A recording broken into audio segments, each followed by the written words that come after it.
It all culminates tonight. Over 3,000 teams with state championship dreams. The regular season winds down, and those playoff dreams are realized tonight. In East Texas, the game of the year. Number 1 Gilmer against number 3 Kilgore. A combined 17-0. Well, somebody's O must go. The number 1 team in Class 5A is tested tonight. Will their superstar quarterback be able to go against that great Plano Senior High D? Houston and Austin with districts and so many playoff possibilities, we may need an accountant. Hundreds of thousands of miles are traveled on the way to AT&T Stadium to crown 12 state champions. And we know who's in the fast lane to Arlington next on Scoreboard Live.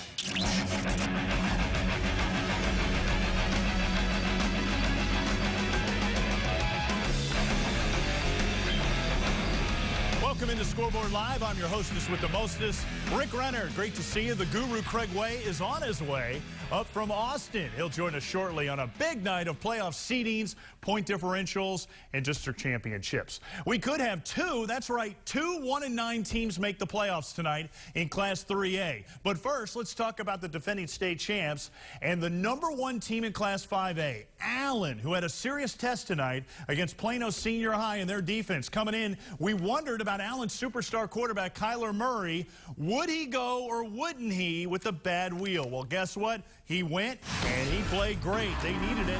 Allen wasting no time in this one. First play from scrimmage, Kyler Murray drops back, and he will go 75 yards on the touchdown hookup with Jalen Guyton.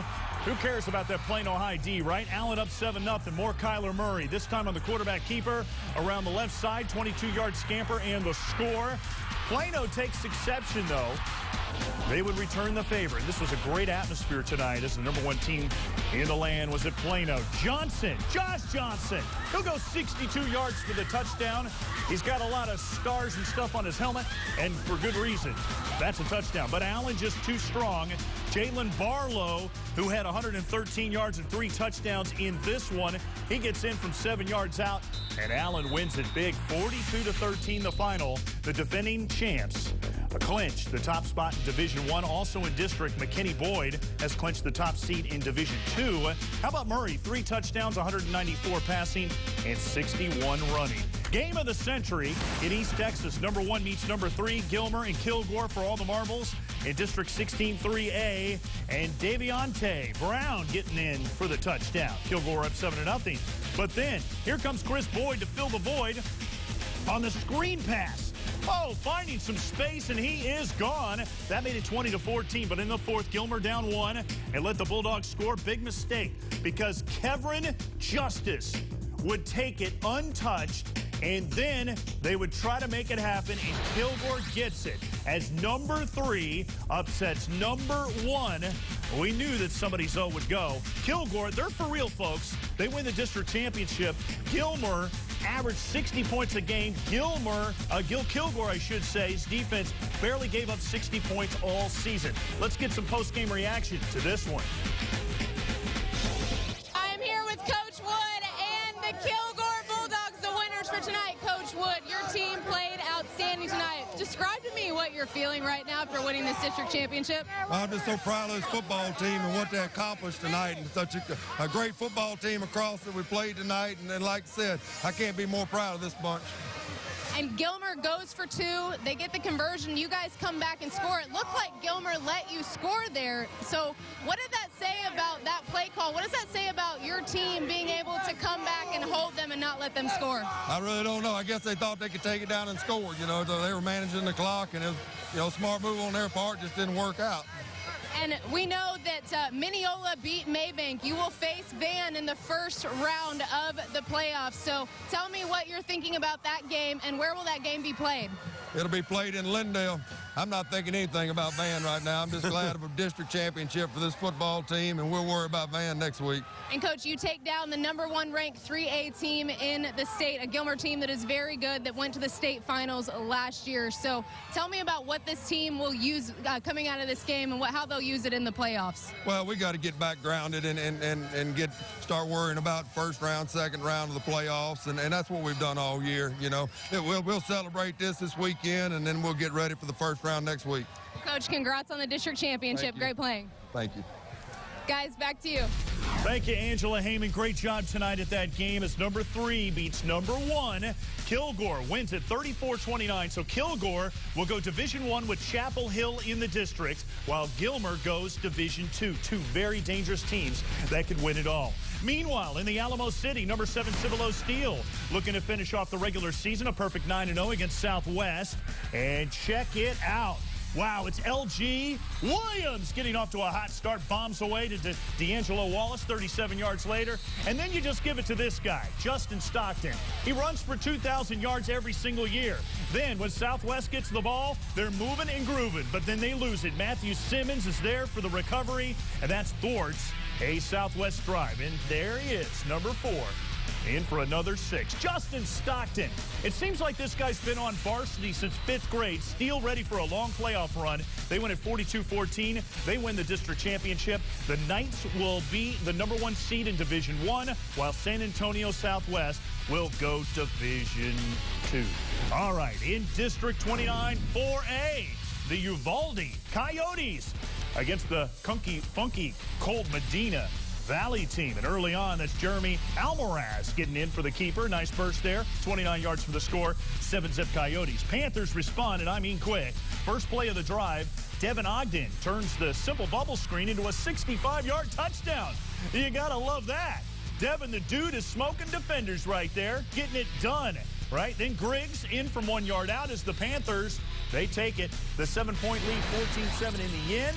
It is the funky Cold Medina Valley getting it done, 37-14, the final there. They needed to win that to get into the playoffs because Kennedy beat Memorial tonight. So they win, and they are in. Let's take a break on Scoreboard Live. Coming up next, we'll take it to Houston. Some huge games with major playoff implications. And we'll chat with Corbett Smith of the Dallas Morning News about Arlington Martin and what they've been through.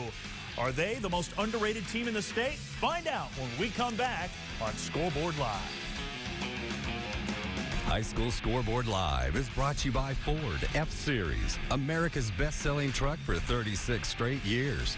By Dairy Queen for the best tasting treats, eats, and drinks in Texas. DQ just tastes better. And by State Farm. Like a good neighbor, State Farm is there. Than Fox Sports Southwest. We will be there every step of the way until this year's new champions are crowned. It's all part of the Wrangler Road to the Championship on Fox Sports Southwest. Join us as we play 6-man all the way to Class 5A at the same venue for the first time ever. Can't wait to see 6-man at the AT&T Stadium where the Cowboys play. Scoreboard Live rolls on with playoff-bound Houston-Madison, who wanted to keep Sam Houston winless. And in the third, it's Dara Foreman following his blockers. Oh, look at him. He'll race 17 yards for the touchdown. His third touchdown of the game, the Marlins lead at 28-9. Later in the third, Marlins defense stepping up. Madison's Kevin D playing some big-time D with the pick. He will take it to the house on the pick 6. Look at his ability here. Boy, he turned into an offensive player on that one. 41-9, Madison. Fourth frame now. Madison's Dante Arsenault decides to keep it on the option. He races into the end zone, and it's all Madison as they roll in this one. 48-15, they're in the playoffs. In District 14, both the Woodlands and Conroe Oak Ridge are going to the playoffs. Going at it at the War Eagles Perch in the first quarter. It's Chris Andritsos hooking up with Tyler Patrick, 25 yards. And then check out Kwame Eatwee. Oh, he finds a hole up the middle, and he gets in from 15 yards done, and it's 7-all. Then in the third, Andritsos to Patrick. Again, that combo is a good one. The fourth time they hooked up on the night. They win it big, 46-21, cruising into the postseason. Dayton needing to win to get into the playoffs, but the Bulldogs were making it tough of Summer Creek. In the first, Aaron Sharp with the touchdown pass to A.J. Jeffrey. And the early lead. Then it's A.J. again. Check him out over the middle here. And look at this beautiful grab. Are you kidding me? That guy catches everything. He's always open. And they lead it 27-3 after the first. But then here comes the Broncos fighting back and barreling in. McBride getting it done. Summer Creek wins it 41-27. And back in District 25A, both Bel Air and Westside are going to the playoffs. Bel Air with flair to Division I. Westside will go Division II. But the Cardinals get this one, a huge confidence booster, and shaking up the seedings a little bit as we go. And with that, let's bring in the source of H-Town football, Ahmad Vital of Scout.com, who joins us on the phone. Ahmad, you were at that Westside Bel Air game. What were your impressions tonight? Well, the number one impression is that Bel Air is coming with a lot more than what I expected. This was my first time getting to see them this year. That team has quite a bit of talent, quite a bit of young talent, and the interesting thing is that all of it was not used tonight. But Trevon Smith at the quarterback spot threw for 2 touchdowns tonight, and he was able to connect with sophomore Courtney Lark, who had 8 catches for 2 touchdowns, had a lot of key catches on third downs. This Bel Air team is going into the playoffs with quite a bit of confidence. I think that they're going to draw Cinco Ranch in the first round, playing at Barnett next week. I tell you what, this team, this is another one of those teams out of 25A that's really solid. This matchup was all about who was going to get that number 2 spot, and obviously Bel Air is the one that came out with the win tonight. Hey, you talked about it. Let's look at those 5A District 20 standings brought to you by the good people of State Farm. Houston, Lamar, so good. Bel Air, Westside, Madison are all in. Your thoughts on this bunch, and who can make the most damage come playoff time? Well, at the Bel Air drawing Cinco Ranch is going to be an extremely tough matchup. The Cinco Ranch comes with a very strong front line, especially on offense. So that's going to be a true test for Bel Air. So that should come out to be a good game. Lamar going against Morton Ranch, that one could be an interesting and challenging game as well. I look for Lamar to take the win in that one. But like we've always said, Lamar is coming into this year. I think that team is better than it was last year. So I look for that team to advance on and do some pretty big damage in this Texas high school playoffs. Well, if they're better, that means they're going to win the state title because they lost in the state championship game. Thanks, Ahmad. Great stuff. Check him out at Scout.com. And by the way, he's an award-winning author selling books all over the place. Check him out. He's always on the pulse of the greater Houston area. Break time on Scoreboard Live. Coming up next, we will crown the Bill Ford Tough Player of the Week winners, and we'll head to North Texas for some great district showdowns in the DF-Dub. We'll dive into Corbett Smith's mind and see what he's thinking on the doorstep of another exciting postseason run if you keep it where it is. Let's roll out the Week 9 winners of the Bill Ford Tough Player of the Week trophy. Rice-bound Ty Summers of Reagan takes the 5A honor. 504 total yards, 7 touchdowns when all his running backs went down. 2,000-yard rusher Kelton Moore of Arlington Seguin wins in 4A. In 3A, Argyle's do it all. Quarterback, running back, wide receiver, punter, returner, hot dog vendor, Ian Sadler. He's so good he's going to Texas Tech, and he might even be a better soccer player. In Class 2A, Gunner Tatum is a gunner for the Golden Cranes of Crane. He ran for 429 yards, 5 touchdowns, and made 10 solo tackles on defense. John Leeden of Mount Enterprise is all district on both sides of the ball. And congratulations to Foster the People Sawyer of Fort Worth All Saints, who will keep it in town and go to TCU. TCU's got 2 great small school quarterbacks, Grayson Mulestein going there too. It's the last weekend you can vote and nominate a player at playeroftheweek.com. Big one between Lovejoy and Wiley. Lovejoy wins. They're in. Wiley needs a lot of help. Wiley Raiders, we're smoking the Leopards all night with deep passes. And here's Garrett McCain launching one to Jared Wyatt for a 58-yard hookup. Wiley up 22-16 after 1. Later, here comes the onside kick. Wait, oh my God, man down. Oh, I love the fake. Everybody thought he was hurt. What is going on? Oh, man. Tried to catch him. You know what? It was unsuccessful, though, but I think that was pretty interesting. What a way to do that. But Lovejoy did make the comeback. Here comes Justice Luce, who gets Justice on the quarterback sneak, and they go on to win it. 47-44. Lovejoy is in the playoffs. They will play Hallsville, Plano East, Plano West. Plano East would strike first. Miles Thompson to Anthony Mayarello. And a beautiful 37-yard hook up into the end zone. Plano West at the goal line ready to pound it in, but a big hit causes the fumble, and West fails to score. Plano East then would run a goal line play of their own with different results. Lionel Wills has a will, gets in there from 3 yards out, but then Plano West from here. Malik Rochelle will punch it in from 5 yards out, and they roll 35-0. They let it there, but they win big in this one. A district title on the line between Arlington Martin and Arlington Bowie. In the third, Nick Smith, he had 191 yards rushing in this one. That put the Warriors up 31-6. Bowie comes back, though. Here's Trent Chamate taking the handoff and bursting upfield. You're not going to catch that guy. Trent is gone. A whole lot of green and a whole lot of glory. The Volunteers are down 13, so they're going for 2. But there's kind of a mix-up on the play. And when that happens, you know that Arlington Martin is going to pounce on it. Check out Josh Hall of the Hall of Fame. He is going to go all the way, breaks the tackle, and he'll go 100 yards for the 2-point conversion there. How about it? Man, they win it big, 47-18. Happy for that Martin bunch who went through just a crazy week. Bob Wager, it was nice having him on our show earlier tonight on Football Friday, talking about how they are now in the playoffs. And time now to bring in Corbett Smith of the Dallas Morning News. Corbett, let's start with Arlington Martin in their situation. You were all over this with the UIL Executive Committee. How about the Warriors, who go from possibly out of the playoffs to district co-champs? Really impressive performance by Coach Wager to get his kids focused. You know, you would think that Martin might have just kind of lost the script there in the last couple of weeks because, you know, you're potentially losing those 3 district games. You're having to forfeit those games. You're put really behind the 8 ball, and they managed to not only win last week convincingly, but come out against a very good Bowie team and just dominate that game. Bowie, of course, they were sidelined. Both of their starting quarterbacks, Tony James and Keaton Perry, were both dinged up in different ways. James didn't play because of a concussion, and Perry, he's played on a torn ACL since week 2 in the season, but he had kind of strained his knee the week before, and they didn't even know if he was going to suit up. He gutted out about 3/4 of that game, but you know, you've got to give it to Coach Wager there in Martin. They played phenomenally well. Yeah, and how about a class thing by their rival Arlington coach Scott Peach, who was a part of that appeal process that got it through. Well, let's talk about the crazy world of District 10-5A. The folks in Allen were a little worried about the defending state champs with their superstar quarterback Kyler Murray, hurt last week. He was great tonight, looks fine. Allen did not want the possibility, though, of losing to Plano High, because that would have made things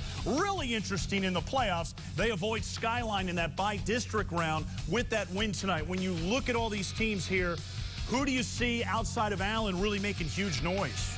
I mean, I think that you look at Allen and you look at DeSoto, and besides those 2 teams, I don't know if you can kind of envision anybody else challenging those 2 teams in their respective regions.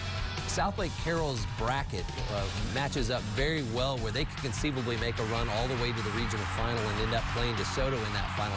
I like the way that you know, they could play Euless Trinity in a game that I think would be really interesting. Trinity going to grind it out, but hasn't really established a great passing attack. And of course, you know, Carroll is going to be able to do that. But apart from those teams, you know, I think that there may be a chance that Coppell, a very good Coppell team, might be able to sneak up and do something there. But remember, Coppell got dominated last year by DeSoto in the playoffs, and got dominated this year early you know, in a non-district regular season game against Allen. I don't necessarily know if they match up. They don't throw the ball a lot, and I think you'd need to get in a shootout with either one of those teams to have a shot. Elsewhere, number 2 Argyle spanks number 8 Salina tonight. You were at that game. Argyle's for real, buddy. Argyle's for real, and Ian Sadler, I don't know why every school in the country hasn't offered him, because he is a phenomenal player. Very much like Ty Slanina last year from East Bernard. Just a dynamic playmaker. They played him all over the field. They played him at Wildcat quarterback, and he had 4 touchdowns in the first half against a state-ranked opponent. Argyle's going to have a huge target on their back heading into the state playoffs because they're going to be the #1 ranked team. I have no doubt about that. Flower Mound Marcus in the playoffs at 2-8. How about that? Thanks for the knowledge, buddy. Check out Corbett Smith and his partner, the kicker, David Newberry, as we simulcast their radio show on 1310 The Ticket every Friday night at 11 to midnight. All right, let's take a break. Craig Way is on his way. He's on that horse carriage right into the studios with the Austin highlights. He'll be here shortly, and he'll help break down all these prime-time playoff matchups as we roll on from our Fox Sports Southwest studios after the break.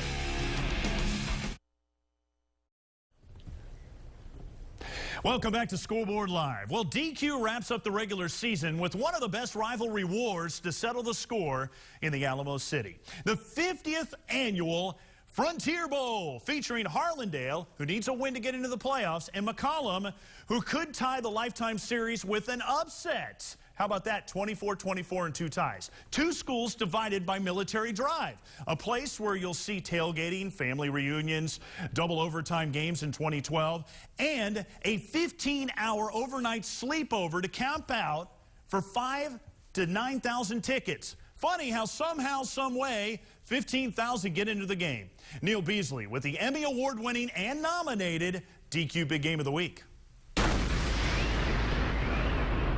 It's not often you see Cowboys and Indians playing together. A single game can never break our bond, and win or lose, we know that our friendship will last forever. Or should I say, playing nice together. But that's what we got here. Bring the action. Rock and roll. Everybody, let's lose control. McCollum and Harlandale on the south side of San Antone been rivaling for 50 years.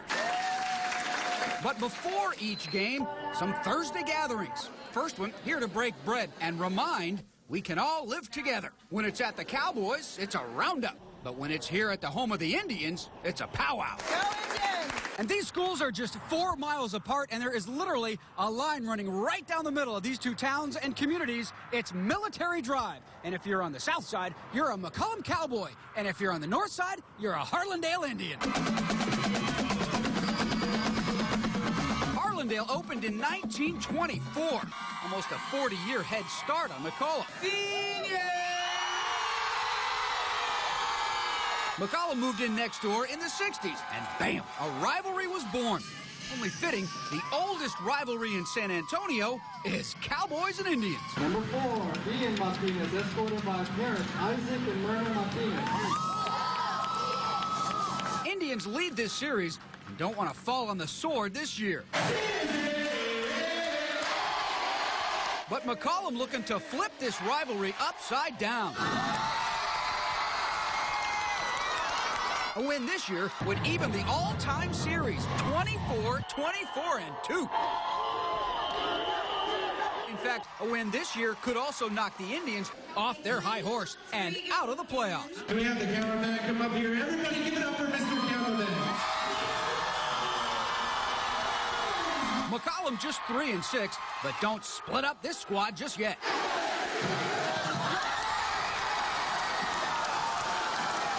It's time to circle the wagons, throw out the records, and hide the women and children. Or heck, bring them along. This one should be fun. So a great week of preparation is all fun and games. But now, this sunup means it's Friday, game day, and time for business. Chicken style jalapeno wings right there. Only in South Texas, baby. You'll find nowhere else. Woo! And of course, by business, we mean serious tailgating. Food as far as the nose can sniff.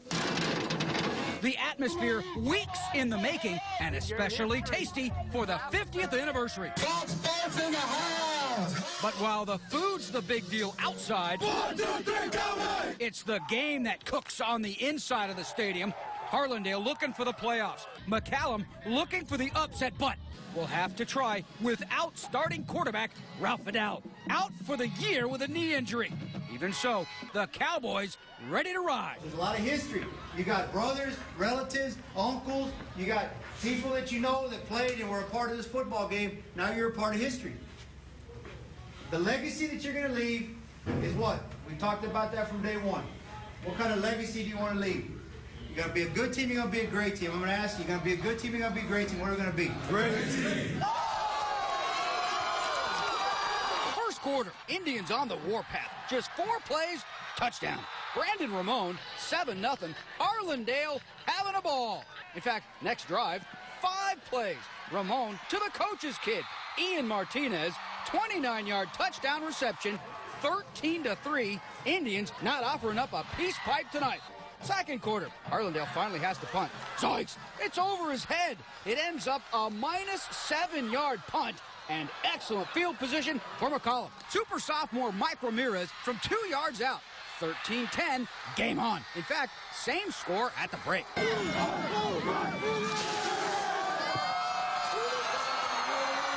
Second half, McCollum goes 9 plays, 84 yards. Mike Ramirez, 36-yard touchdown run. How about them Cowboys? 17-13, upset brewing. Fourth quarter, Indians mount up. Ramon, a 35-yard pitch and catch with Martinez. It's 20-17. Arlingdale retakes the lead. Wow. Late fourth, McCollum marching in to tie up this 50-year-old series at 24 wins apiece. Oh, Matty Reed leads the Indian uprising. Stuffed on 4th down, turnover on downs, and the Tribe ice it here. Ramon the pass, James Mendoza crosses the line. Ball game. 27-17 your final. Harlandale not only makes the playoffs, but stays ahead in their heated rivalry with Crosstown McCollum. All those fans happy with you for one more year? Yeah. That helps. You know, winning the Frontier Bowl game does help keep you, happy with the crowd and happy with the community. And you know what, our community's been very supportive. And they, as you saw tonight, both sides. Once you see the fans and everybody looking around at you, and you hear the crowds get hype, and everybody gets loud, it's just like you get that feeling like your heart drops. And when the zeros finally hit the clock, I was up. Everybody was up, man. I started crying with happiness, man. It was great. It was a great moment. We realized that we were playing for every generation of Indians that's ever walked through that tent. We came out with the fire that we needed to win this game, and I'm so proud to call myself an Indian tonight. In this real-life game of Cowboys and Indians, the winner is playoff-bound Harlandale. For producer Clark Rowe, photographer Jeff Irwin, I'm Neil Beasley with your DQ Big Game of the Week.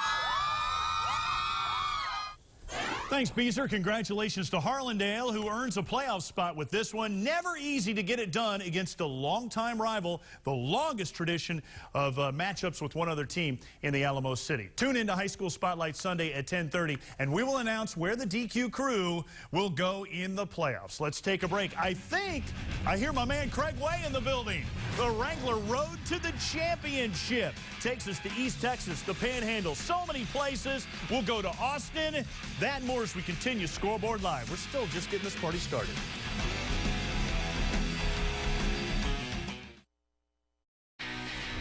High School Scoreboard Live is brought to you by the new Wrangler Premium Performance Advanced Comfort Jeans, available at Cavender's and Cavenders.com.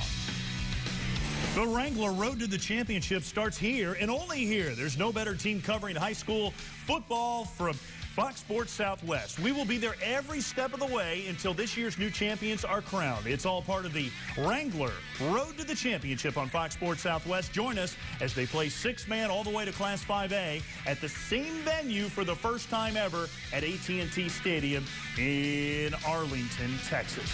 Welcome back to Scoreboard Live. He's back by popular demand. The guru, Craig Way, who just flew in from Austin, and boy, is his arms tired. If only there was a flight to catch that late. Quickly up I-35. And man, I'm not going to say how fast you did it from that basketball game, but very nice job there. How about the Austin area? Some big games tonight with major implications. Well, I think there were big games. There's no question about that. You always have that in Week 10, and then some of the spots were settled, but there were some first-time playoff participants trying to get in there, and there were some really weird stuff that happened. For example, let's go to District 15 5A, where Aikens was trying to make the playoffs for the first time ever. Even with a loss, they'd stand a shot, but they were playing winless Anderson, right? So they should be able to take care of things, right? Think again. Here's Kirby Hill with a 10-yard quarterback keeper. Trojans looking for the first win, up 7-0. Aikens later in the first, and the fumble gets away here from the Eagles, recovered by Anderson. This leads to a second quarter touchdown by Gabriel Connor with the TD. It makes it 15-0. Anderson beats Aikens 27-8, but hold on, we'll get back to that district in just a moment. Let's move it to 16-5A. Craig Chesser trying to get Stony Point back into the playoffs. Tigers down 3-0 in the second quarter to Round Rock, and here's DeAndre Story. What a story he's been this year. 23 yards out, touchdown. It's 9-0 Dragons. Brandon Bullock then rips the ball away from the Tigers' Justin Gamble, and he'll take this fumble back 53 yards for a touchdown. Dragons up 15-0. Stony Point trying to get back in it. Next time, it's Damian Lindley. Nice move, 23-yard touchdown. It's a 15-7 ball game, but Round Rock pulls away, and they win it 32-7. So it's a big moment there. Meanwhile, the final playoff spot in District 17-4A was on the line between Hutto and Georgetown Eastview. Winner moves on, loser goes home. How about it early on? Davian Davis to Derek Davis. And the Davis brothers getting it done. The juke gone. He goes 70 yards for the touchdown. 6-3, and the Happy Hippos. But Eastwood would answer 4th and goal. Senior night, you got to do that kind of stuff with Cornelio Garcia. And then it's Double D again on a 6-yard strike the other way. But Eastview was too much in the end. Adrian Contreras getting it done. Eastview wins it 47-31. So Eastview will go in as the final playoff spot in that district of 17-4A, while the loser, the Hippos, they go home to the Wild. Well, let's take a look more at the District 17 standings, that is, brought to you by our Ford dealers. They're built Ford tough. And when you look at this, you know, see Eastview going in, Elgin, Manor, and the other Georgetown, they're in, Craig. As you look at these teams, you're thinking, wow, they're very road-tested. I mean, they're ready for the playoffs because this is such a tough district. Even if you started from the bottom, Eastview, a first-time ever playoff participant, only their second year of varsity competition. It's a great story there for the Patriots. Georgetown was a 4A Division I finalist a year ago. Manor, a dangerous 4A Division II team going in. And Elgin, watch out there for the Wildcats. They finished a perfect 10-0 in the regular season. Elgin and Manor are both teams that can make deep playoff runs coming out of the Central Texas area, so wouldn't be surprised to see that at all. Meanwhile, in District 16-5A, Hendrickson with their University of Oklahoma-bound running back Samaje Pirine. He is rolling into the playoffs unbeaten, and the scary part of this, Hendrickson goes in at Division II, a serious threat for a journey to AT&T Stadium. I don't think there's any doubt about that. Now, here's the thing about that district. Hendrickson is going in as the top seed in the Division II bracket. Round Rock gets in the playoffs, Cedar Ridge in for the first time ever, and Westwood gets in. Hendrickson top seed in the D2 bracket. That means they play Westlake in the bi-district round of the playoffs. Could be an interesting bi-district matchup there. Let's take a break here on Scoreboard Live. Coming up next, number 2 meets number 8. It's a great one. We'll take a look at the Ford watch list. We got Texoma, Rio Grande, and so much more as we continue on Scoreboard Live.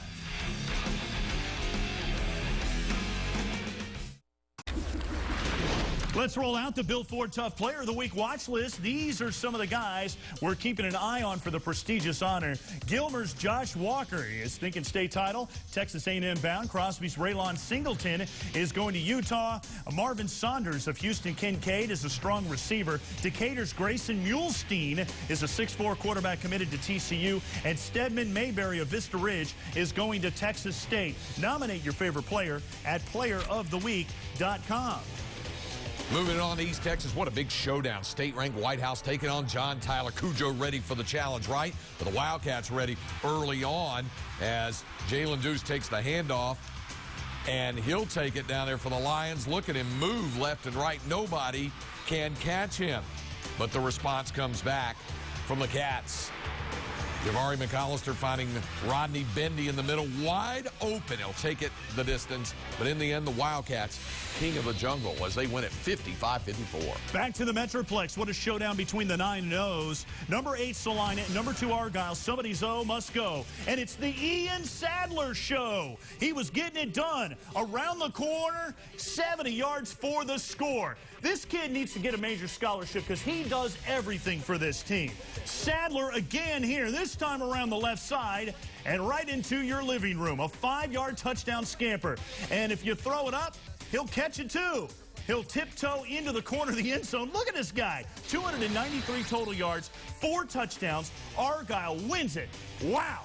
63-13. Now, both Salina and Argyle will go into the playoffs in Division II, so these two can meet again, Craigers. How about that? Yeah, it could be a state quarterfinal matchup. Argyle, ever since Navasota went out, or at least fell to Fairfield, Argyle's been my #1 team on my ballot, on my AP ballot every week. I said, this is the team to watch. Now, there's other very good teams, obviously. Kilgore, the impressive game with Gilmer tonight, and there's several others. But I said, you know, that's the team to watch. Argyle, they've got playoff experience. They've got that running back tandem. It's going to be an explosive team to watch. And don't go to sleep on Salina either. They ran into a buzzsaw tonight in a very good Argyle team. I think the Bobcats will be okay in that D2 bracket, at least until they meet again, perhaps in the state quarterfinals. It'll get them mad, and they'll remember this one, and they'll want another shot at these guys. In the Rio Grande, Mission and Mercedes need a win and some help from their friends to get in. Let's go to the Valley and check on this one. Winner goes to the playoffs. Loser turns in his pads. Tigers playing offense here and paying homage to Isaac Garza, who was injured early on. They score with Vela getting in, and then the Tigers causing a fumble on defense. You just got to love the physical play when it matters so much. You got to do whatever you can to win the game. Mercedes led at 9-3 at halftime. Rene Presas calls his own number, gets into the end zone. That made it 15-3 in the third. And then Mercedes will salt it away in the fourth. Garza for the final touchdown. The Tigers eliminate Mission from the postseason. 22-3, the final there. Brownsville, Hannah had to win at Harlingen to make the playoffs tonight. But the Cardinals had other ideas. That's Brandon Garza, buys himself some time. He gets into the end zone to C.J. Gallegos. And then Brandon to Brandon again. That connection works. Garza throws. And Vasquez will do a terrific job and work his way down the field. These guys got playmakers, and they're ready for the playoffs. Harlingen's defense doesn't get it done in the end there, but, you know, hey, they win it 57-7. They eliminate Hannah in this one. And the biggest question about the Cardinals, they'll be at McAllen Memorial a week from tomorrow in the first round of the playoffs. We wonder, is this the year that somebody from the Valley gets past one of the big cities? Yeah, can they get beyond that San Antonio gauntlet? That's usually the roadblock for them. All right, well, let's take a break here on Scoreboard Live. When we come back, we'll wrap this baby up, and we got more highlights if you keep it where it is. I pledge. I pledge. I pledge allegiance. Scoreboard Live rolls on in the Panhandle. Tascosa and Odessa. That's Tucker Davidson pitches, fumbles, and Odessa High's Manuel Ramirez will recover that ball right there. And they are in business. In the ensuing drive, Odessa would get it done with C.J. Addison. Check out this beautiful 7-yard touchdown run. C.J. loves the initials TD. He would spend some time in the end zone in this one. Tascosa's Austin Beasley with a nice run here. But yet another turnover, and that's that physicality we've been talking about in games that mean so much. Same drive, Beasley would connect on a 1-yard touchdown run. Look at the blocking up front, using the big uglies to get into the end zone. They only needed to get past the white line, not the yellow line. I was a little confused there.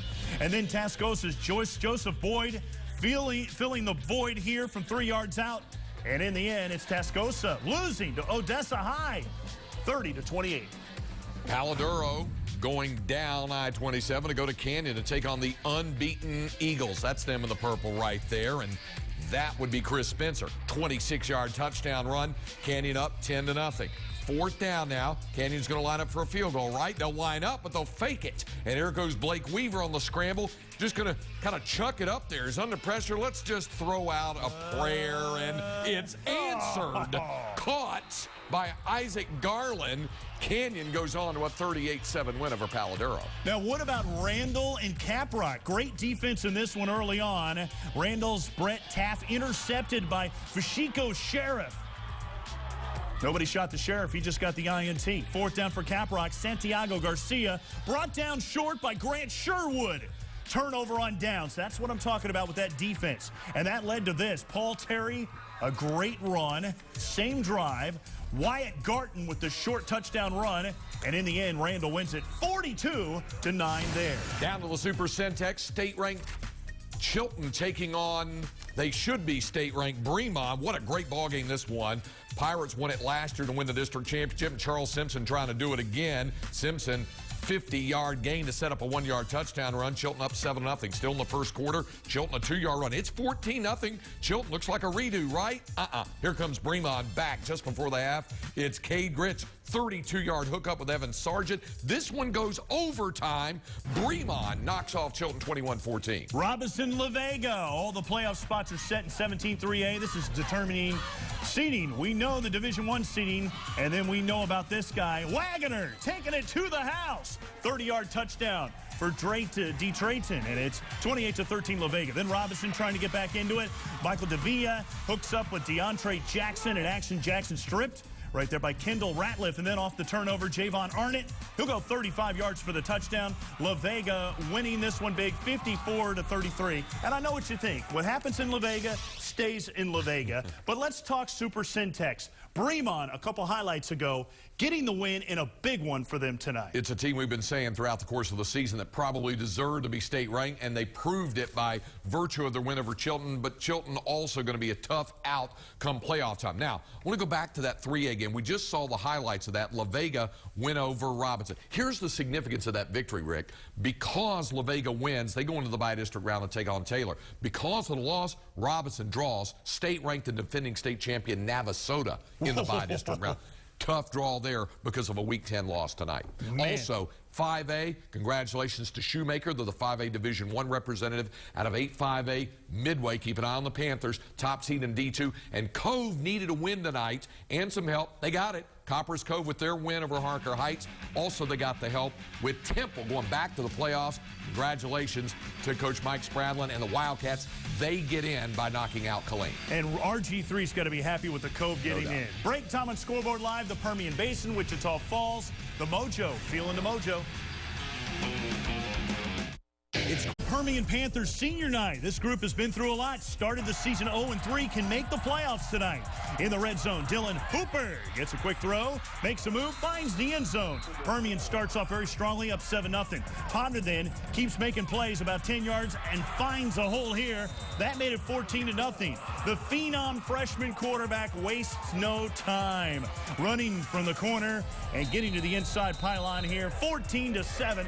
And in the end, Permian wins at 38-35. First things first, how about this one? It's Midland High and Abilene, and Goodrum getting it done, looking over the middle to Mason Calderon, getting in there, and then later in the quarter, it's Goodrum again on the rollout. Hits Goodley in the flat, and he is gone. Come on, he is gone. I told you. Guy breaks tackles. It's unbelievable what he can do. 50 yards for the score. That made it 17-7 Midland High, and that would set this up. Scott calls his own number, rolling out to the left and keeping it on the keeper. Abilene pulls within 3, and it's Midland winning there. Up to Wichita Falls, and look at everybody. They're all turning out to see Old High take on Ryder, the arch rivalry, right? Well, it didn't take long for Ryder to get going. Davon Allison returning the opening kickoff to the 47-yard line, and then Carlos Fleeks. You always like him, and he rides a pile into the end zone. Raiders on top by a score of 8-0. Coyotes fight back as they get this one in. Touchdown to O.J. Clark, but Ryder gets the win. Both teams headed for the playoffs. Raiders win at 36-21. Lower classification action in Class 2A.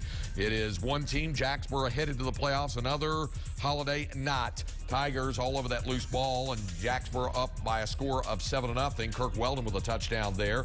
Then Jacob Wyrick on a fake punt, 8 yards and a first down to the Eagle 45. Why not? Because they're playing out the rest of the season tonight. Then Welder, as he goes to David Stretcher, a 6-yard touchdown run, but Jacksboro gets the win 27-7.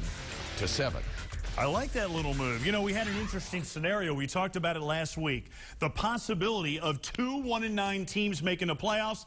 That happened, and a 2-8. Right. Pampa's going to get into the playoffs, obviously, in Class 3A. And then also in Class 3A, Diboll gets in by beating Huntington tonight. So they're 1-9 going into the postseason. Here's the deal for the Lumberjacks. For those who are really gripping about this deal, about a 1-9 team going into the playoffs, they're playing state-ranked Fairfield in bi-district. So, you know, think of it like an NCAA basketball tournament where a 1 seed plays a 16 seed.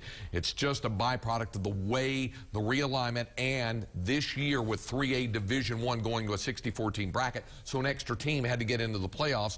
And when you get those 5-team districts and 4 teams get in, it's certainly very possible that a 1-9 could get in. We got a bunch of 2-8s getting in this year. It's becoming commonplace. 64 teams in Class 3A making it in. Hey, you're in it, you can win it. Back to wrap it up after this. Straight years. By Dairy Queen for the best tasting treats, eats, and drinks in Texas. DQ just tastes better. And by State Farm. Like a good neighbor, State Farm is there. And welcome back to Scoreboard Live, and we are pleased to announce for the first time ever in UIL history, you will be broadcasting every single classification on Fox Sports Southwest state championship weekends. It's going to be so much fun here on the network. It'll be a lot of fun from 6-man. I'm looking forward to seeing 6-man inside of AT&T Stadium. Think about that, folks. Both 6-man state championship games here on Fox Sports Southwest. First time ever we'll had on live telecast on Fox Sports Southwest to see both 6-man games. And then, of course, the 2 1As, the 2 2As, the 2 3As, the 2 4As, and the 2 5As. It's going to be a lot of fun. But the Derby begins next week with the bi-district round of the playoffs. We saw some upsets tonight with the #1 going down. We're going to see some on the way on that playoff journey. Thanks so much for watching. Great to have you in the studios. Get some rest. We'll see you next week when the playoffs begin. Coming